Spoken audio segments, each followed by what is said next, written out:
Hey, everybody. Welcome to Kingdom Conversations. I'm your host, Pastor Jason, and we are back with another exciting edition of Kingdom Conversations. Listen, I pray that you all had a wonderful worship experience at church yesterday. I hope that you spent the day with the Lord, and above that, I pray that you spent time with people that really love you and that genuinely enjoy the greatness of all that you are in this season of your life. Listen, I'm so excited because I am blessed on this platform. This is our second season to interview some amazing gifts that are doing it in the kingdom as well as the marketplace. And today is no different. It's no different. We're going to go higher today. But just before we do that, I want to say to all of you, thank you guys for supporting my brand new single, Another Chance. It is going crazy on the charts. It's going crazy at radio. We just got on XM radio. We're already in 2 weeks about to break the top 50. We came in at 140, and in 1 week we're at 63. We getting ready to jump, and they're predicting that we're going to have another number one single, and that's nobody but God. So I want to say thank you to all you guys that have been supporting me with my independent music since 2004. That's when I put out my first album, and you guys have been rocking with me. Some of y'all have been with me from day one. So thank you so much, and I want you to continue to just support us, and also know that God is able to make your dreams come true. He's just not doing it for me and for different ones that you see out in the forefront. It's just about us having the faith to go after what it is we know that God has created and given us a grace to do in this season. So thank you guys again. Download Another Chance if you ain't got it. Go to YouTube, check out the video too. It's lit. It's lit. I'm telling y'all, it's lit. But listen, enough about Pastor J. Let me get to this woman of God that is a preacher. Me and my friends call her the sweet psalmist of Israel. She is an amazing singer, and she's just anointed. She comes from one of my favorite families. I know we're not supposed to have favorites, but I do. I love the Rochford family. Her father is the king of New York to me. He's when you talk about preaching and a roadmap to preaching, everybody calls him Rocky, but out of respect, Archbishop Rochford, Robert Rochford, is the go-to. And she got it naturally, man. Got it from her mom and dad. And I'm talking about nobody else but my sister, my friend, my encourager. Come on here, Pastor Melaine Rochford. What's up, Pastor? How you doing, Pastor J? Listen, I'm chilling. I'm just psyched that you're here. Thank you. I'm honored to be here. Thank you for inviting me. And I love having conversations. And, I'm just grateful for that marvelous introduction. And congratulations to you on all your success and for just keep grinding. Like you said, 2004, that's almost 20 years. Yeah. So thank you for your consistency and just, with your music, whether it's your music, your fashion, your culinary delights, whatever it is, your church. Come on here. They don't want to give me my credit in that one. They're gonna have to do it. But Pastor Mel, just in case someone that's watching has been living under a rock and doesn't know who you are, tell my family, because that's what I call my listeners and my viewers. Tell them who is Pastor Melaine Rochford. Well, listen, people, hey family, first of all, I would say people know me in New York because I'm a New Yorker, but beyond that, maybe not so much. So if you don't know me, my name is Pastor Melaine Rochford, and I'm a native New Yorker. I am a minister here. I serve at New Life Cathedral under my dad's leadership, Archbishop Robert Rochford, formerly Pastor Lois Elaine Rochford, who is with the Lord now. And I've been doing that my whole life because my dad's been pastoring my whole life.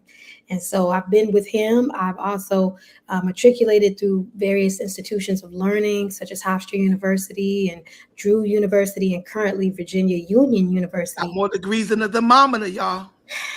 Cut it out. But I love school. I love to learn. I feel like as you learn, you grow and you teach and you share so others can grow. And, it just keeps going and going and going. I love music. So I've been singing for a long time. Used to sing with Jules Bartholomew and Judah Camp, the Harlem Gospel Choir, the Hofstra Gospel Ensemble when I was in school. And then I put out my first project last year, live at the Cathedral, The Experience, which was recorded on my birthday 3 years ago, Mm. live at my church. And shout out to Gene Tolbert and Dre Yeah. Plaskett, who really got that off the ground for me. And so, yeah, I do a lot of different things. I have a nonprofit in my mom's name where we give scholarships every year. We just recently gave someone a scholarship to SUNY Albany. Wow. And we just did a trial pilot of a girls empowerment program at PS 21, which Wow. went really, really well. And so I love youth. Most of my ministry has been dedicated to youth and young adults. Yeah. So now I'm kind of in this place where I'm transitioning to ministry across the board a bit more, all ages and facets of life. But I have a strong passion for youth and children. Wow. That's a lot to bite. That's a lot to intake. But one of the things that I love about you, Pastor Mel, I first met your family when you guys, and this is going to encourage a lot of pastors because you guys see what Bishop Rochford has now. But I met y'all when y'all was in this little tiny church on Rogers Avenue. I used to come there with Jules, and I used to sit there and listen to your father preach. And I'm like, yo, this guy is not from this planet. Like this is great. Like, why is he in this little? Yeah. The world needs to hear this guy. And Yeah. I've watched how you guys were faithful as a family, how you guys were working, and you and your brother were much younger back then. But I remember seeing you guys even then in position at church with your parents. I want you to talk to because sometimes being a PK, you kind of get ignored. I want to take time today to kind of just kick it with a PK that may feel like, I had to share my parents with all these people. I don't get to do nothing. I get, everybody else gets to have fun. What would you say if you had the opportunity to talk to a PK that's coming up, that's having to share their parents with the world? What would you say to them? Well, I would say definitely be encouraged. One thing I didn't mention was I also started a ministry called the Kingdom Daughters, which is geared toward the daughters and granddaughters of leaders. Wow. And it's because as PKs, my doctoral research is actually about the clergy children Wow. because it is a population that is overlooked and underserved. And by Mm, that I mean, not everyone can identify with the uniqueness of that kind of lifestyle. right. Meaning you do have to share your parents, okay, so Mm, that's off the bat. But then also you're trying to form an identity of your own. You're mm, still kind of under the shadow of your parents. People mm, are watching you, so you're in a glass house.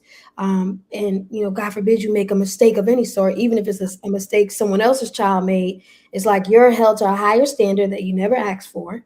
Okay, so it puts you in a position where you can be socially and psychologically more vulnerable than the wow. average person.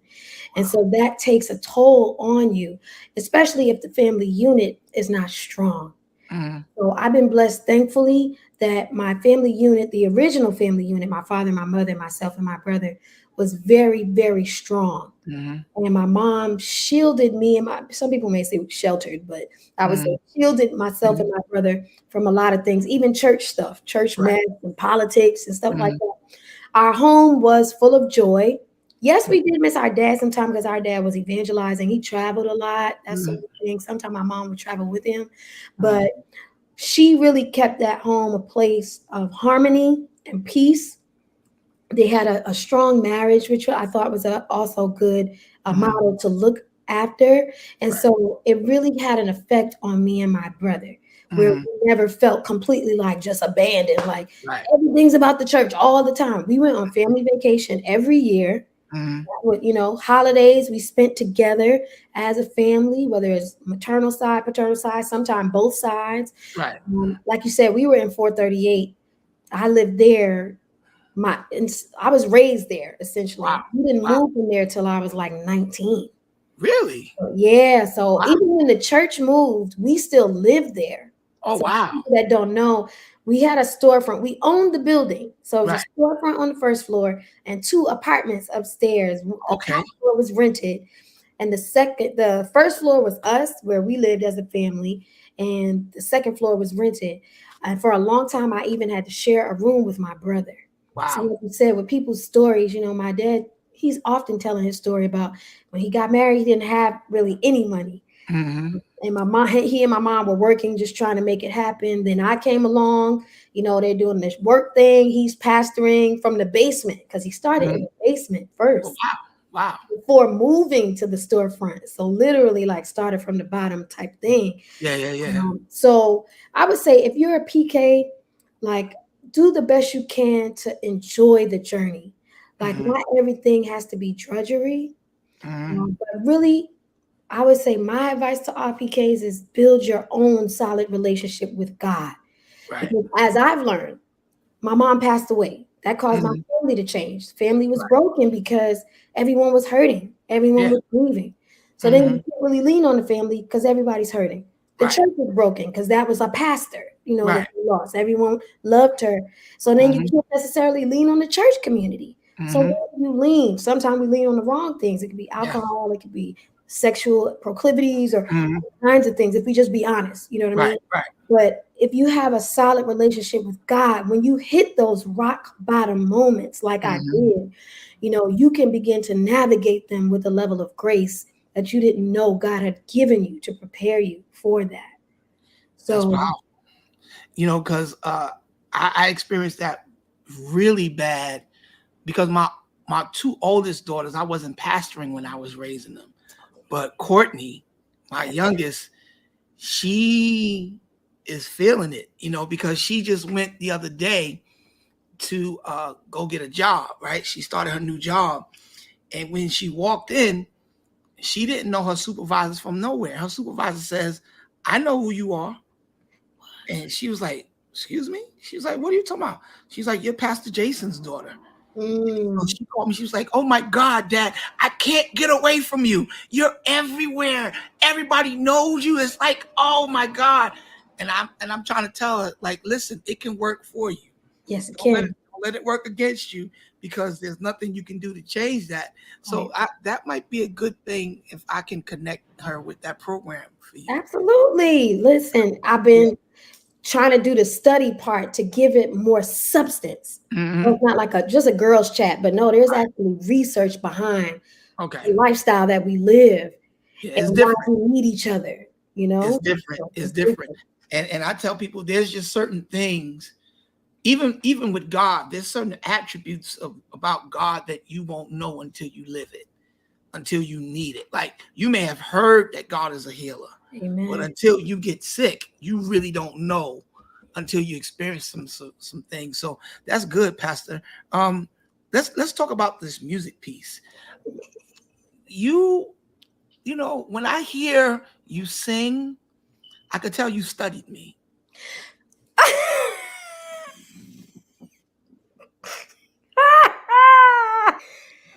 Pastor! Oh Oh my gosh. God! I wasn't at that live recording, right? But I listened to it and I downloaded and I said, "Oh, I would have did the same thing right there." I would have said, "Melaine has been listening to my tapes. Listen to my she's been studying me." Oh gosh. It is an amazing first offering. Thank you. I love it. I love the fact that you did some covers and put your own spin on it. What was the whole process of doing that like? Man, so my brother and my blood brother Joe, and That's then Joe. What's up, Joe? yeah, then my brother, like in Christ, Jamel Clark, Mhm. they came to me and said, my birthday was on a Saturday in 2019. And they were like, you should do a Melaine live. And maybe we could even record it. Now this was like May. My birthday's in August. It's actually Okay. next week. So, well, this week technically. So I'm like, maybe I'll think about it. We thought about it for a couple of weeks, and we decided to do it. And I'm like, man, but what songs are we gonna do? You Mhm. know, I had a bunch of ideas, and then I had people who were submitting things to me, and Right. so I would say it ended up being that we did covers. And so the Mhm. thought behind each cover is that these songs have been significant to the gospel genre. Mm. So, like Good Time, which is the opening song, was Mhm. a take off of Mike Brown's version of I Okay. Know What You Come to Do, you Yeah, know, yeah, yeah. Yeah. which is Pentecostal, Mhm. right? Right. So we had that aspect of it, but we made it, updated for our time. And then you had Just Want to Praise You, which was popularized by Marette Brown Clark. Mhm. Same thing, that was recorded like 20 something years ago. Right. So Kareem Matcham changed the music just a touch, give Mhm. it like a new edge, and I Mhm. loved it. I think that's actually my favorite song on there. Okay. And so that was, but again, Just Want to Praise You is a very, very popular song in Black church, particularly Mhm. Yeah. for offering, for praise and worship. So meaningful. So that song was meaningful. When You Pray is a Hawkins classic by Tremaine Yeah. Hawkins, which Uh-huh. I was kind of nervous about covering that because, of course, it's Tremaine. I wanted to talk to you about that. Took a lot. Let me tell you something. Because the worst thing you can do is touch a Hawkins song and you mess that thing up. I know you had to be like, oh Lord. Because when I heard you was doing it, I was like, Pastor Look, Melaine, good luck with that one because Tremaine just has one of those timeless voices. But I'm telling you, you did it justice. thank It, it, you. and I'm not saying this because you're on the show. I almost forgot that it was a Hawkins record. But so many young people did not know that record. Mm-hmm. And they were like, who wrote that song? That song is great. I was like, Yeah, Walter Hawkins in yeah, the 70s, like yeah, before you were born, yeah, before I was born. yeah. So people were like, man, I thought that was your song. I'm like, no, that is a Tremaine Hawkins song. Mm-hmm. My aunts, like who are all like in their 60s, Yeah, they were so happy to hear it again. yeah, yeah. Oh my God, I haven't heard that song in years. Uh-huh. Uh-huh. So, man, I was nervous about that, but then I added the hymn medley to it, just Mm-hmm. things about prayer to encourage Right. people to keep praying. Yeah. And then Etienne Lashley, Okay. he's the one who I guess reworked Blessed Be the Rock. Okay. And so I did that. He gave me permission. Everybody gave me permission. I Yeah. sought the right permissions to That's get right. all these songs That's right. over. And so I'm just grateful again to Gene and to Dre because they really worked their buns off. So many other people, because I know Yeah. Keaton had, he contributed a bunch to the production side and helping out with that. So I'm just grateful because, Who you said, David Caton? yes. That's my son in the Lord. Yes. Very proud of him.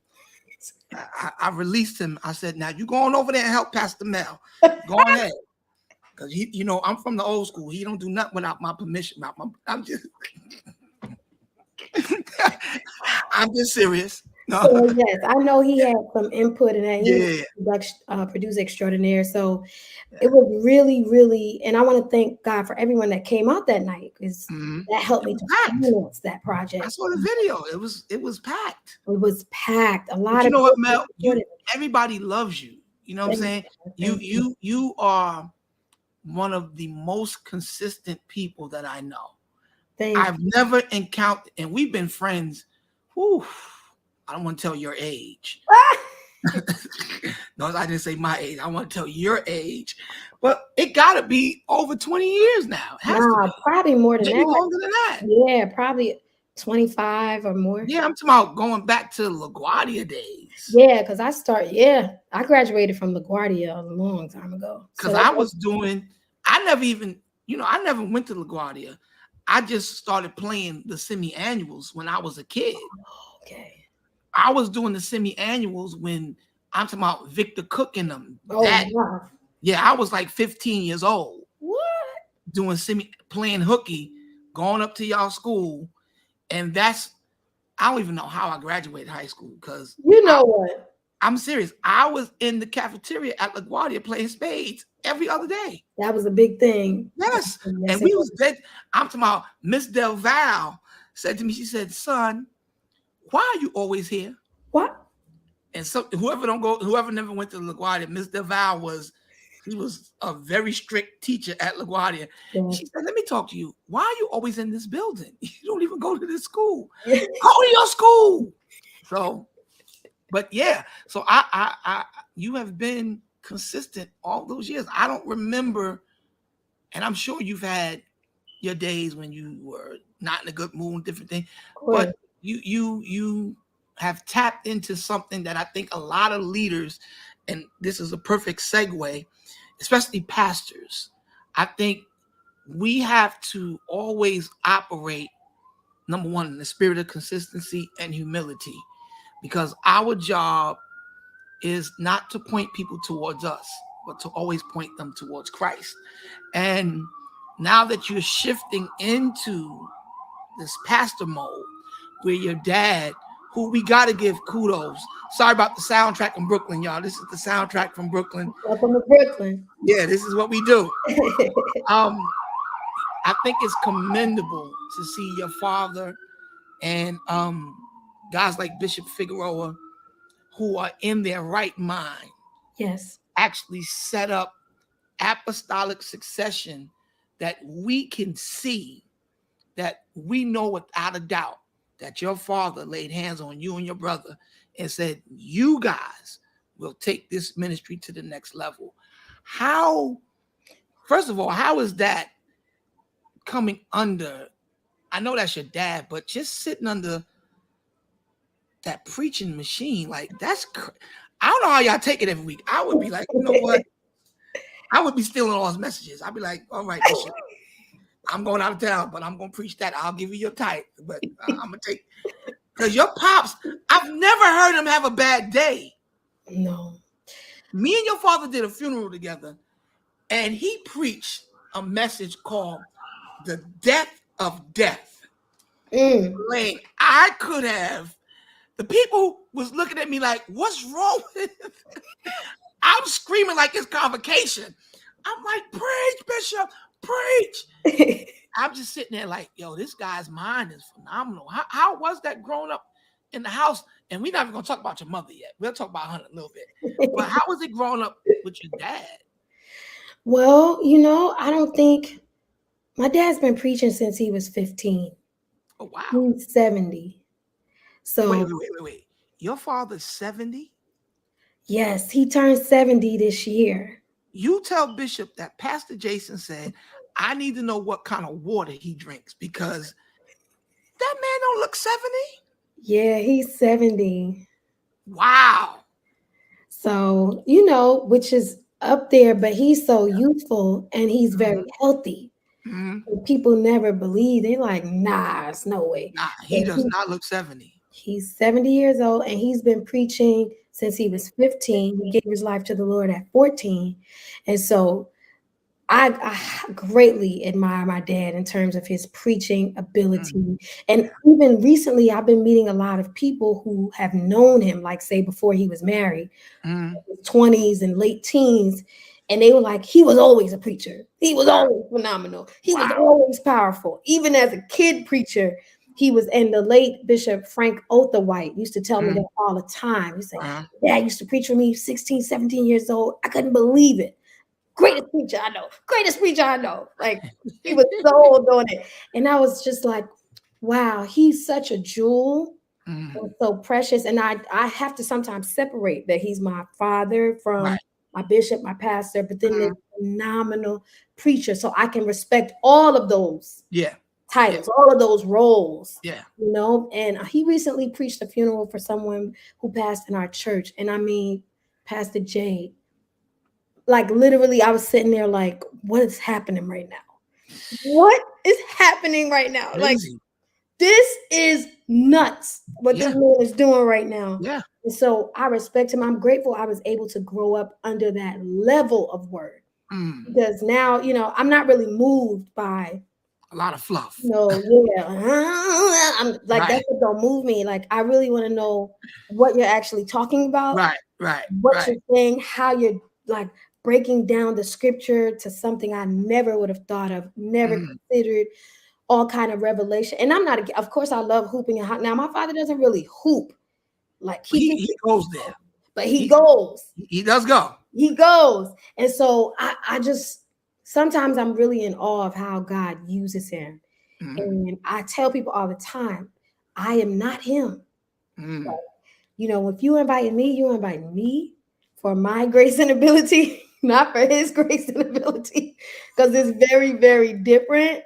But I love the man of God that he is, you know, and I know he's an integral man. He's not a perfect man. mm. I've known him as my father for Right, 40 years. So he's right. not a perfect man, but he is a very integral man, loving, caring, loves God's word, Yeah, loves God's people, yeah, loves God's presence, loves God, yeah, yeah, believes God, trusts God, you know, yeah. for everything. So, yeah, man, it's When just when I like, look at when I look at people like your dad, I see not perfect but principled. yes, If that makes sense, you know what I mean. There's just certain things.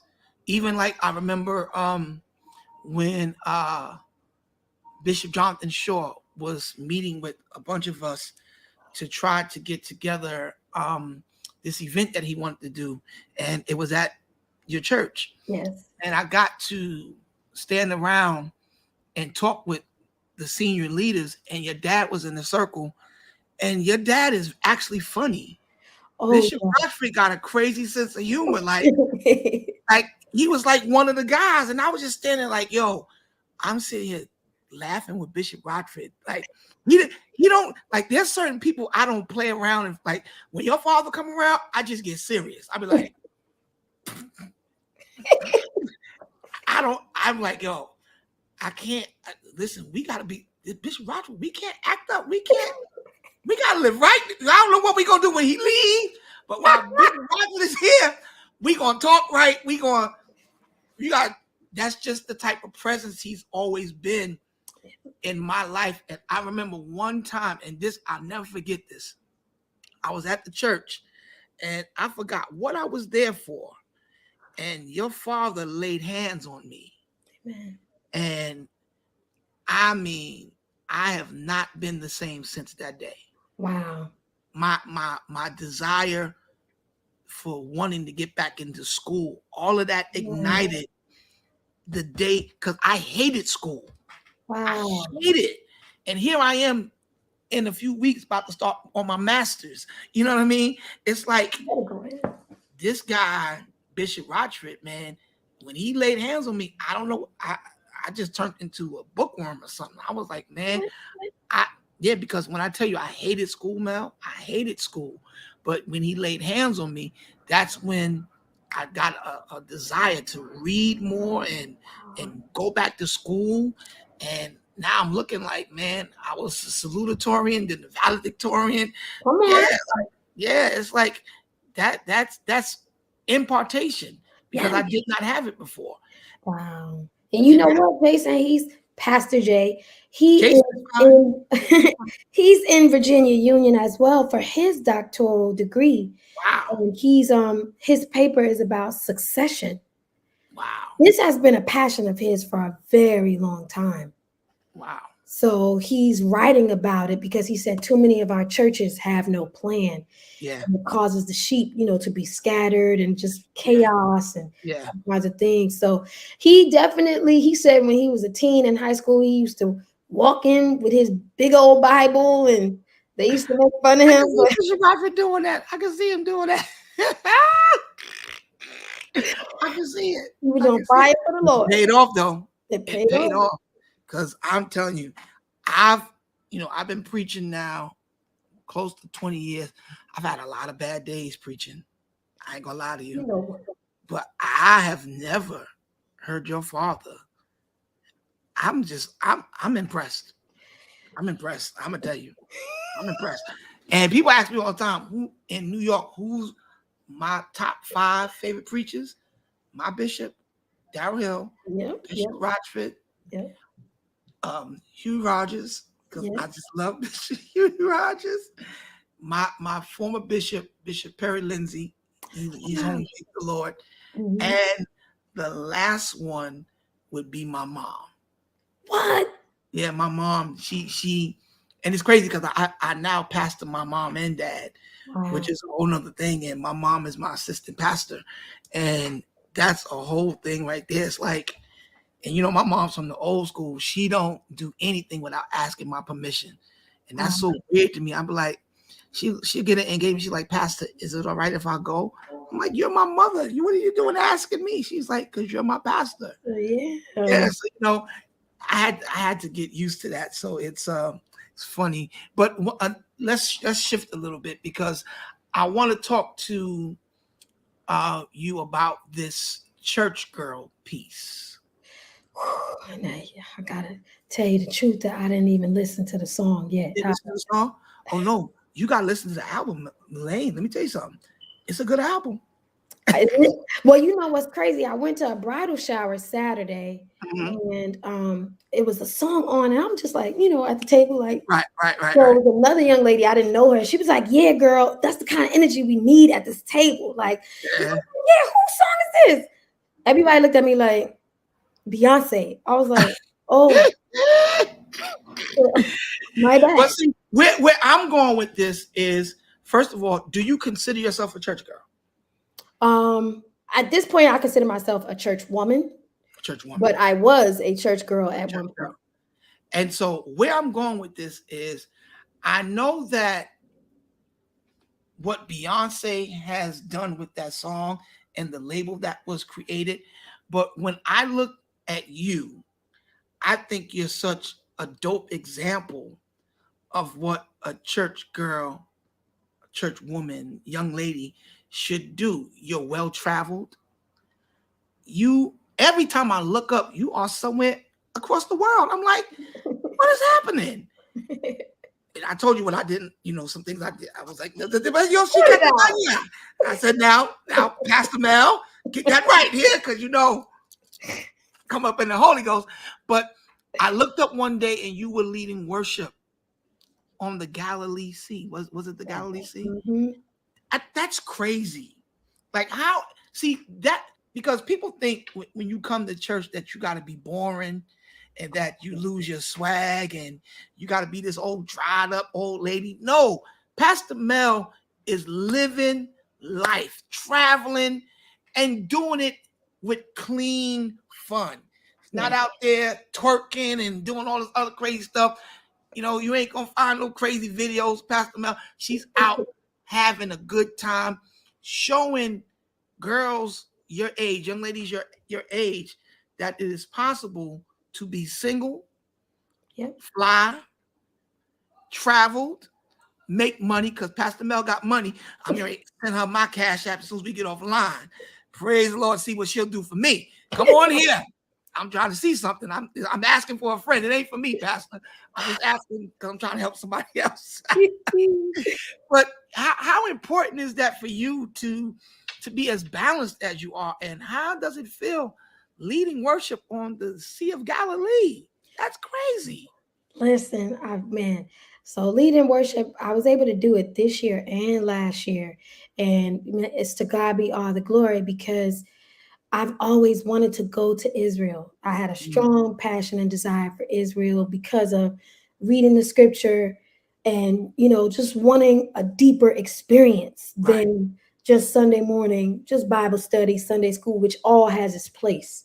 Mm, But to actually go over there and say, man, this is the same sea that Jesus was on. This is where he called Peter and Andrew and James and John. Like, this is that same place. To go to Bethlehem and say, man, this is where he was born. To go to Nazareth, this is where he grew up and, came into the fullness of who he was as the Son of God. And I'm like, this just makes it more real, more concrete, more solid.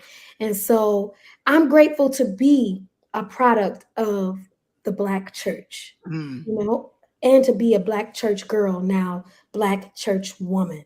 yeah. And even though, like I said, I haven't heard the song, I know there was some controversy around the Mm, lyrics and mm, around the sampling of Twinkie's music and all that kind of stuff. And I feel like, honestly, I should have listened to it by now just to kind of be up to date and right. rest of the controversy. Listen to the song, Pastor Mel. Listen to the I'm going to song. listen to the whole record because I No, you can't gonna like tell it. I'm not a Beehive member, but I really do like Beyonce. Yeah. I admire her for what she's done. I also love that, like, she and I are the same age. So when people say, "Oh, you getting old," I'm like, no, but me and Beyonce the same age. Like, so Right. if she can do it, That's right. okay, pipe That's right. down, pipe down. That's right. Calm down. Calm down. I'm just more seasoned now. That's all it is. Hello, listen. So I think, what it means to be a church girl, church Mm, woman, to love the Lord, to be active and serve your church, to not be a sower of discord, right? mm, To not cause discord in the congregation amongst the people of God, but to really honor God the best you can in everything you do. We're not going to be perfect. We're going to make mistakes. We go through hills and valleys and peaks and downtimes and all that kind of thing. But yes, you can have fun. And one of the things, let's say when I was about 18, my dad really tried to convince me, because I would say my dad always believed that I had pastoral call on my life mm. from the time I was a teenager. Okay. I never saw that for myself, and I never Mm, wanted that for myself. mm, I'll be honest about that. I wanted to be a Christian, and I wanted mm. to be in the church, but I didn't want to be a leader in the church. Right. Right. So I would say, going back from then, he's like, you need to go to Nyack, go to a good Christian school, get an education. I said, I'm not doing that. I can tell you right Mm. now, not Right. doing it. Right. Going to a regular school, I want to go to parties. I want to Right. meet boys, not because I was fresh or anything. I just Right. like meeting people. And if Right. anyone Right. knows me, I love meeting new people. Mm. I know strangers. Like, I just love to connect with people. Yeah. And it's not nothing seedy or I'm trying to give it Mm, to you. It mm, ain't mm. that. It's just human to human. Yeah. Like, You're relational. yeah, let's Yeah. connect. Yeah. So I said this week when I preached, I know anything God called me to, He didn't call me to a life of misery. Okay. Right. So That's if right. I can't enjoy what I'm doing, if I can't Ain't for bring me. sense of humor, fun, personality, to what we're doing for the kingdom, Yeah. church, then why are we doing it? You know, and that's a big part of who I am. And that's Yeah. why I guess I can relate so well to younger people, because sometimes they think church is stiff, it's Mm, boring, can't do nothing, can't go nowhere. You just in Sunday school all the time reading the Bible. And I'm like, that is not true. mm. You should go and explore God's creation. Yeah. Yeah. Go look at other lands. Look at how people live in other countries, in other states, in other cities. Visit Yes. other churches. See how Yeah. people do things. Connect with people. Yeah. Yeah. Like, have fun. I always say to myself, the F in faith is for fun. Come on. Fun, okay? Come Because on. faith should be fun. And I believe that the disciples that followed Jesus, the 12 that he Mm, chose, that there was fun and yeah. enjoyment. Mm, And of course, awe and surprise in the things that they were doing and experiencing with Jesus. So why now do we say, you can't do anything, you can't go anywhere? And sometimes, even as parents, we have to be mindful that we show our children there's joy in serving Christ. let me ask you a question, Mel, because you was out there on the Sea of Galilee and you leading worship. What you would have did if you heard somebody say, "Come"? Would you? Would you have? If it be you, Lord, If it be you, bid me to come. is it really you, Lord? Because let me tell you something. I would have got out the boat. And listen, I can swim, so I don't mind getting out the boat. I can't swim, Mel. I know how to go underwater. I would have said, now listen, y'all keep this life jacket, this life raft handy. But I hear something calling me. I'm fitting to get out this boat and see what it is. Put the cameras on. Oh gosh. Some people would be like, what is he doing? It's like, but I heard. I would have just like Peter. I would have went all the way down and stretched out my hands about help, save me, Lord, save me. Oh my God, that is so funny. I said, look at Mel, and didn't you guys? Because I think I saw a clip. I don't know if it was you or one of my other friends that was actually singing at the tomb of Jesus. Did you do that? So yes, we sang there. So That was last year. I think I did that. The last time. This year too, because oh wow, I don't think we had many clips from this year, but we did, because there's two sites that are being claimed to be the sites of the resurrection. Okay. So one site is called the Garden Tomb, and they give you a whole presentation on why they believe they're actually the tomb and where Golgotha is. Wow. They tell you why they believe, and then they let you go in and see the tomb. You can receive communion there. So we sing, and then Ooh, someone does a homily. You can receive. It's amazing. It's such a wow. peaceful place.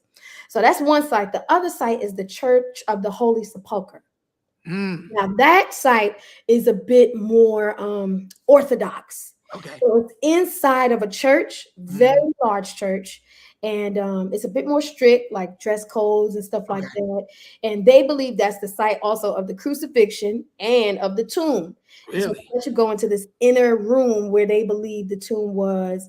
And now you can't do all that there. No Oh, singing. You can't do okay. all that there. Very solemn. But yeah, it's very solemn and it's usually long lines, Wow. very long lines. So um being able though to just at least go and say, okay, we don't know which site it was, but Right. we know it was here somewhere Right. in this Right. Right. vicinity. Hmm. Again, just makes it more solid and concrete to say, Yeah. wow, like Jesus, we know he died. That's a historical fact. It's not Mm, just yeah. Bible, but Jesus is also a historical figure. Yeah. I Yeah. always remind people like he's not some imaginary figure. He was a Hmm. historical figure at the time. And he died, he was crucified and resurrected. That's usually where the controversy comes in. Hmm. Everybody Hmm. doesn't believe that Right. he bodily resurrected. We Right. believe that, but not everyone believes that. Yeah. And so when you go in, you're able to take communion and sing and worship. I And would have. I'd have just fell out. people had last year we had a whole revival service. Oh People my were like goodness. purging, Yeah. rolling around, all of that. And I'm like, Lord, do it. That would have been me, Pastor. I'd have been on the ground, dusty and everything. I listen, because I like to fall out in church now. I don't know what's happening.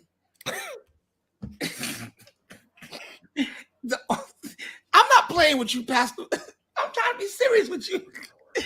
I like to lay prostrate in church. Babe, I understand. But do what you got to do. Yeah, Okay. because I just want to lay out in His presence. I just want to forget about everything, everybody, and I just want to lay. And the older I get, I'm crying a lot now too. I don't know what's happening to me. I'm getting very sensitive now. I understand. I I used to cry not at the cry drop of a either. dime like that. See, I don't know. I became a waterhead too because I was the person like I hated to cry.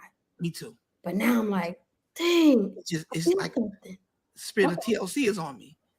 Waterfalls. That's what they call me. They call me Pastor Waterfalls because I'm just always crying. I'm like, Lord, you know what it is? Because when I think about seriously how good God has been to me in the past 2.5 years, it's mind blowing to me. And I'm like, God, you really showed yourself to me in this pandemic. And Amen. like when I get by myself, Mel, I look at the opportunities that God has placed in front of me, and I'm just like, my mind is blown. Like, wow, God, you are so amazing that you would shift this like this for me, Man. knowing me. You know what I'm saying? I can't talk about nobody else, but I know Jason. I know me. I know what I fight with. I know what I struggle with. I know, and I'm like, God, you're so much bigger than my struggle. You're so much Amen. bigger than my flaws, and you really highlight the greatness that's in me by pushing me towards great opportunities. So it just makes me so appreciative towards God and more thankful than anything, because I think before we ask God for anything, we ought to thank Him for everything. And Amen. that's just been my personal mantra as I go through this journey, man. And talking about this with you, there's one last thing I want to talk about, because the pandemic, it taught me, and I think it taught all of us, what we can live without, Yeah. who we could live without, different things like that. But one of the things that I have not been able to process yet is how to deal with the grief Mm. of the people that we lost. I stopped counting because God laid it on my heart, Mel, to start an Instagram page called The Preachers of New York. And what I was doing on that page, I was promoting other pastors, promoting other ministry gifts. Because sometimes when you do what we do, you can get caught up in promoting the stuff that you're doing. Yeah. And I think, especially for somebody like me, God has me to do that to keep me at a certain level mentally. Because when you are someone that's gifted in different areas and potent, that gift is potent in all those areas, you can get a little high and lifted up. Mm. You can start thinking, more of yourself. So God, I know God has me doing things like that just to keep me grounded. And I stopped posting people's ministries because it was turning into a memorial page. Mm. And I stopped counting at 40 pastors. Mm. I couldn't take no more. I was like, man, when Bishop Zeb died, Oh yeah. me and him been best friends since I was a kid. We grew up 3 blocks from each other, came up in love fellowship with each other. And when I got the call that Bishop Doughton died, I got in my bed and balled up like a baby and just cried because I didn't know what to do. You lost, to me, has to be one of the greatest gifts God has given this city. Pastor Lois Rochford. Your mother was so funny, so fly, and she just was a straight shooter, man. I want you to minister to people that are dealing with grief. How are you coping with your mom not being here anymore? Yeah, man. That was such a tremendous, and still is, such a tremendous loss. And I don't think I knew that was the first person I lost that was extremely close to me because, like, I had no grandmother. So both my grandmothers were deceased by the time I was Mm, born. So I okay. never had a grandmother. And then my grandfathers, one of my grandfathers died when I was small, and then the other one lived very far. So we would Okay. only see him once a year. So the relationship wasn't like, oh, let's go to Papa's house or what, Right, that right, right, kind of thing. Loved him and he loved us, but he was right. much older and he lived really far. And so my mom, when she passed, I didn't really realize what had happened. Mm, Like I didn't realize that categorically everything in your life is about to change, wow. everything, because I lived with my parents at that Mm-hmm, time. I worked with them at the church. mm-hmm, I worshiped with them because I was also a member of the church. mm-hmm, So every aspect of my existence was touched by that loss. mm, And it was a loss that I really didn't see coming. yeah. Even as it got closer, I think my brother kind of was like accepting it a bit. Mm, When I tell you to the day that she died, Pastor J, I never saw it coming. wow. Never saw like, and when I look back, I see that God was showing me the separation is coming. Mm, But I never, like, I completely was like, no, it's not happening. So when it happened, it took me a while to wrap my head around it. And then the dynamic of my family began to change because mm, not too long after my brother got married, then my dad got remarried. He waited a few mm-hmm, years, he got remarried. But all of that. And so I am still, my mother passed in 2014. So this year makes 8 years. I wow. still go to counseling Wow. to do the grief work that I never did when she died Mm, because I didn't know to do it. right, right. I just kept going. Like I was in seminary. I never Mm-hmm, stopped. I stopped for 2 weeks, went right back. The wow. seminary rallied around me and supported me. I was doing an internship at the time at the Church Center for the United Nations. They Mm-hmm, were all stunned because they had just met me 2 weeks before. Then wow. she died. So I didn't come back until like she passed in October. I went back in January. They gave me the Mm, grace to take some right, time right, off right. or whatever. But I just kept going. I was working with Pilgrim. I was national youth president at the time. Mm, Kept doing that, kept going to the meetings, kept everything I was doing. I never stopped doing anything.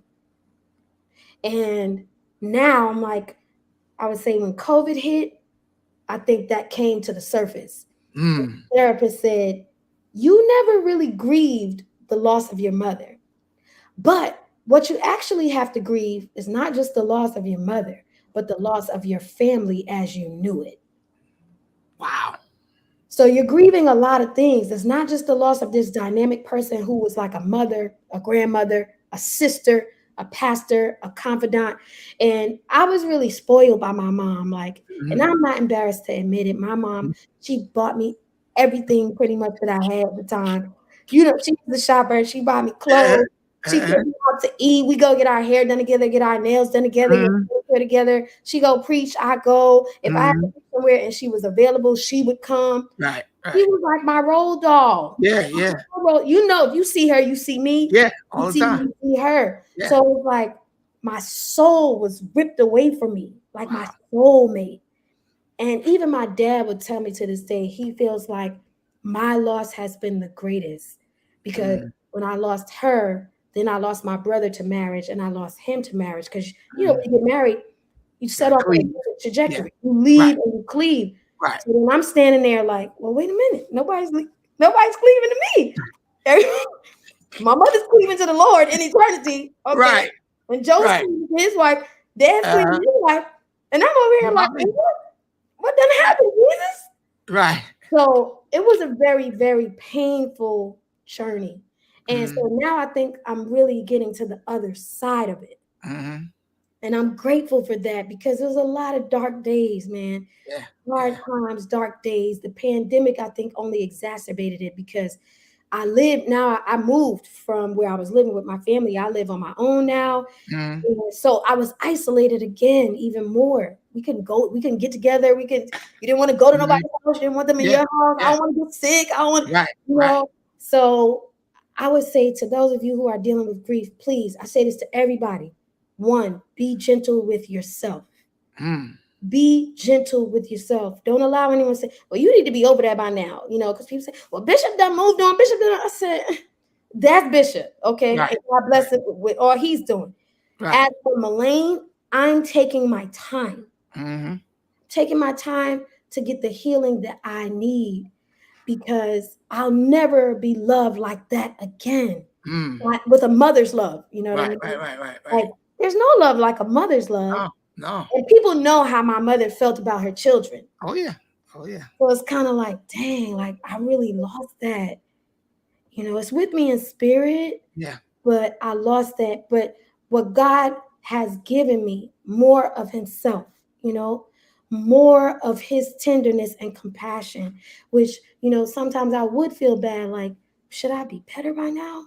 You Uh-huh. know, I don't know. What should I be doing by now? I don't really know. So Yeah. if you're struggling with grief right now, please don't beat yourself up. You know what I even did, Pastor Jay? A lot of PKs lost their parents. Mhm. I ordered a bunch of Good Grief, the book Good Grief. I don't know if you ever Okay. heard of that book. Mm. And I just started mailing them to different PKs that I knew. Wow, Like wow. just privately, not Yeah, trying to, yeah. Mm, some of them would mm. post about it, like thank you for this, but just Right. privately to say, yo, you're not alone. I Some of understand. y'all didn't even get to have a funeral for your parent. Wow. Like, come on. My mom had a huge celebration, Yeah. Oh too, yeah. actually, Yeah. and y'all didn't even get to do that. Yeah. Properly say goodbye and give them the commendation they rightfully deserved Yeah. from the city, from the country. So my heart goes out to them and to everyone that's still grieving. Go to therapy if you need it. Don't be ashamed. Don't be ashamed and don't be embarrassed. If you need help, if you need a different perspective, I know I did. Yeah. And that's why I said, I'm getting my therapy. Listen, and people don't know, and I don't know even if you guys knew that I got into a real crazy situation a few years ago that became really public in the city, and I was getting ragged, I was getting dogged, and the only person that God led me to call was your mom. Wow. And your mom was counseling me. Like, yeah, your mom's, and she was like, I'm not gonna tell anybody. This is between me and you, son. And I got on the phone with your mother and I just cried like a baby and told her she was, can I tell you something honestly? Your mother was the first person in years that I told the total truth to. Wow. Because everybody else, it always felt like I had to be this guy. I had to be this character that's been created in the church world. And your mom, when I called her, I immediately she was like, "What's up, son? What's the matter?" And I just started crying. And I told her, I was like, this is what they say. And she was like, "Well, let me ask you a question, Jason." She started laughing. She said, "Did you do it?" And that's what broke the whole thing. I said, "Yes, ma'am." Oh, God. And I said, "Can I be honest? I enjoyed it." And when I tell you your mother got me together, but it was so amazing because I got so used to being ostentatious with everybody. You know Yeah. what I mean? And so many people in church don't have a Pastor Lois. And the thing that was so dope, I got completely transparent, and she still honored me Yeah. as a man of God. She still honored me as a preacher, as a pastor. I mean, she was just like, "Listen, you can recover. You're gonna be fine. But you gotta do this, you gotta do this, you gotta do that, you gotta do that." And I was just like, man, when your mom passed away, that thing hit me like a brick. Cause I was like, yo, who's left for me to be honest with now? Who can I call and tell them the truth about my stuff? Because I know I'm gonna do something else. Listen, man, I'm just being honest. You know me. I know something else is gonna happen. And I need Pastor Lois. I need her. Yeah. And it was just like, man, it was such a heavy blow. But I'm glad to see that you are following in her footsteps. And you said something. I told you earlier, I have a surprise for you. Oh, Lord. You said something that is so perfect for this segue, because I've been privileged to interview you, but I was also blessed to interview your mom. Yes. It's crazy. The clip that I'm getting ready to play, Oh. y'all said the same exact thing about Bishop. So I What? want to segue. We're going to get off the screen and I'm going to bring up this interview. I had to do this interview, had to be about 10 to 11 years ago. Wow. I interviewed my wife, Cynthia McGinnis, and your mother. I It was, remember it that. was me giving back tribute to the first ladies. Yeah. And so I want you to check out what your mom said. We're going to give this small tribute to Pastor Lois Rochford. Let's check this out, y'all. 1 second. Woman of God, get them, get them. But Lady Rochford, your style has always been so straightforward and just raw. I mean, raw truth. Raw truth. I mean, one thing about Lady Rochford, if you ask her, she's going to tell you. So don't ask her something you don't want her to answer. And don't ask her if you don't want to hear the truth, even if it's going to cut you. I told somebody at my church, we was doing a leadership meeting last night, and I said, there's two different types of cut. There's a cut that'll kill you, and there's a cut that'll heal you. And as leaders, we often have to cut to heal, and sometimes even kill some stuff in people. But I just want you to address, how did you find that space where you wasn't trying to be the next, how did you find that space and be comfortable and become comfortable in your style of ministry? Well, either you have it or you don't. And what you have to do is learn to flow the way you flow. Now, I tell everybody this. Pastor Lois is not a preacher. I like the fiery, dynamic, fervent preacher. That's not my style. And if I start acting like that, you're going to say, what's up with her? Right. She's crazy. I tell everybody, Bishop is the preacher. He's the preacher, hands down. We're not in competition. He flows the way he flows in his anointing. And I call myself the practical communicator. I can just talk to you. Wow. And hope that you understand. And Pastor, I don't want to cut people, but the word. Yeah. I'm not cutting. The word is. The word is cutting. Yeah. because I'm going to come to you with the word. But I thank God it took me a while to be comfortable with my delivery style because I was so used to the fire. And I want the fire and I want to be. That's not you. Right. Stay in your lane. So I'm comfortable just talking to you. I'm going to give it to you straight, not to kill you, but there's some things in us that need to be put to death. Yeah. Yeah. In my life, your life, everybody's life. We are constantly trying to mortify our members so that we can please God and be fruitful and effective witnesses for him. So if that's what you get from me, I pray that deliverance comes. Because I'm still. Ah, Oh my God. wow. Yo, just the love of my entire life. Like, Yo, I just love this woman so much, Pastor. Thank you so just even to hear her voice and yeah, to yeah, see her face and see yeah, her presence. Just yeah, oh, yeah. gives me I said, so much. I said, I hope Mel don't start crying because I'm gonna No, cry right with her. Yeah. I brought a little water. I said, Yeah, I was like, Mel, hold on, Mel, hold it together, Mel, don't do it, because I'm gonna go right with you. But listen, Mel, this has been an amazing interview. I want to publicly give you your flowers while thank you can you. smell them. Thank you for being such an amazing young woman of God. Thank you for being someone that I can look at and say that's what it's supposed to be. You're, and I know you're not perfect. I know you got stuff with you. I all of us do, but I gotta tell you, man, thank you for being one of the daughters in our city that makes our city proud. You make us proud, Mel. And Thank and I you. want you to know that. And I love your family. I honor you guys. Bishop Rochford, he's one of my top guys. He's the guy. I love your mom. I miss her so much, and I love your brother, and I love you, Mel. And you I know, love you. every time I see you, what do I tell you? Lucy, Encouraged. come on, come on. I'm encouraged. This is everybody. This is my personal encouragement. She just makes she makes everything all right. I'm like, Lord, Mel, I'm encouraged because it's good to know somebody else is living saved. Come on here. Somebody's trying to live right.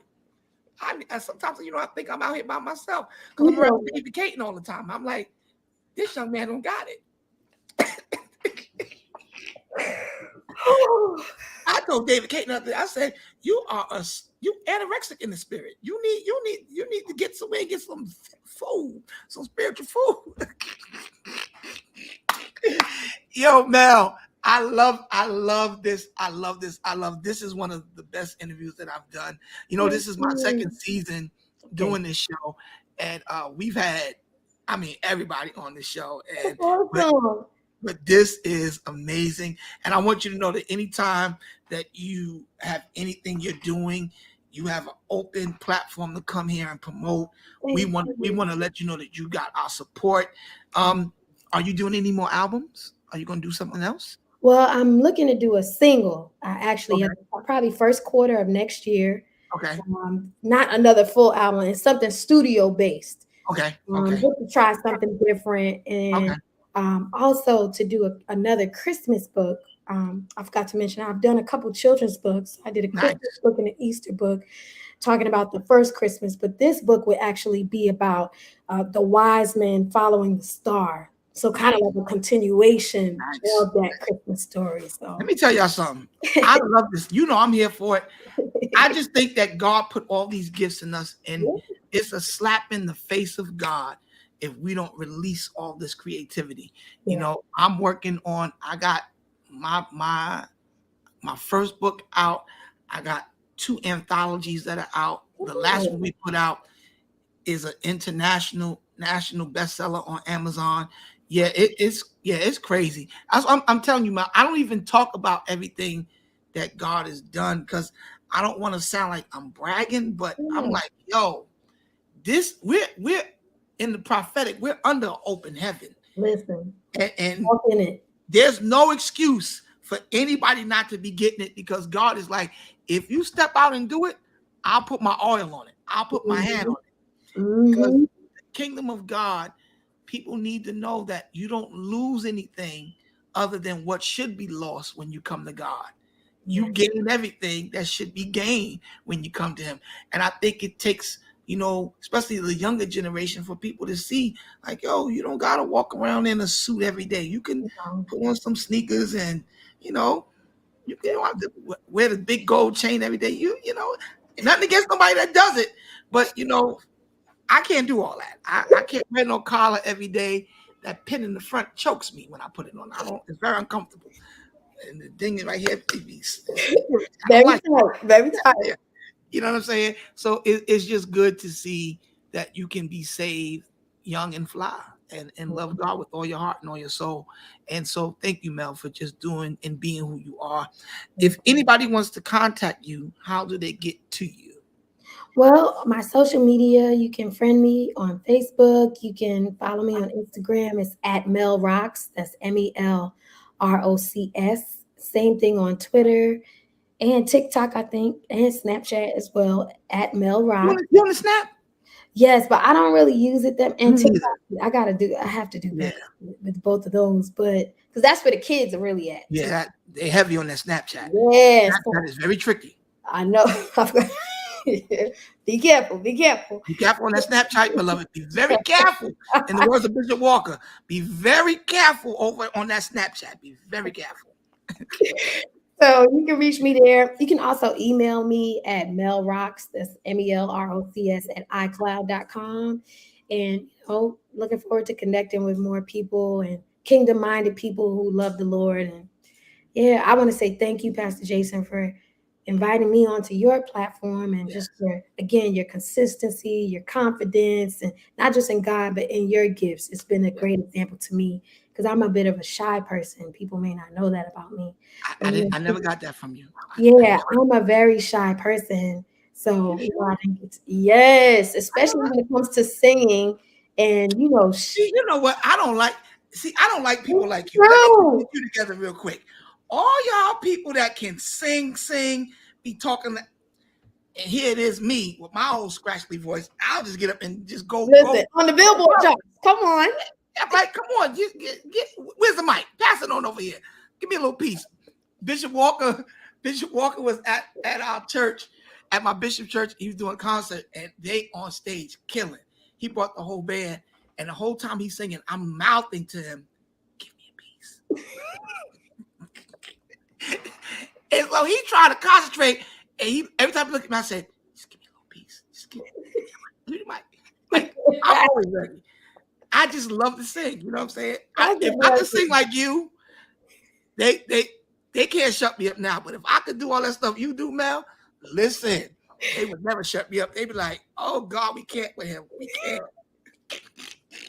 But this is what we do as we end the show. I exit the stage, Mel, and I leave it to you because I believe that God has put something in you to encourage. It may be a young lady, a young preacher, a young minister, someone that wants to travel, everything that you're doing, someone that wants to write books. I just want you to take a few seconds and encourage the people that are watching and just give them a little dose of hope, if you would. The floor is Absolutely. yours. Absolutely. Well, I just want to say to everyone, thank you for hanging in there with us and watching this interview. I'm grateful to be here to share with you. I want to encourage you that whatever the gift or the talent or the ability that you have, please begin to develop that thing, tap into that thing, put yourself in environments with people that support you, with people that would be behind you, not jealous of you, people that are trustworthy, people that you can trust with your gifts. And then I want to encourage those of you who love the Lord and are just trying to do the best you can. Yes, you may have stumbled along the way. You have made some mistakes in your past. You may be in a time now where you're trying to recover from some of the things you've been through or some of the things that others have done to you or maybe that you have done. Please understand that our God is merciful and kind. It is of the Lord's mercies that we are not consumed. And so don't allow the past mistakes, failures, generational cycles, what your mama did, daddy did, family did. friends did, husband, wife did. Don't allow it to consume any more of your emotional energy. I really sense that God is doing a new thing. And I want you, and I'm talking to me too, to really position yourself for the new thing that God is doing in the earth. Pastor Jay said it. We are living under an open heaven. I know we've been through the worst, lost a lot of people. Businesses closed, churches closed, restaurants closed, schools closed, all kinds of things have been happening. But God is doing a new thing. Shall it not spring forth? Position yourself and get ready for the new thing God is about to do in your life. Don't be discouraged. Put your hope and your trust in God and watch God work, because all things work together for the good of them who love the Lord and are the called according to his purpose. You're called and you're chosen for such a time as this. I love you and God bless you.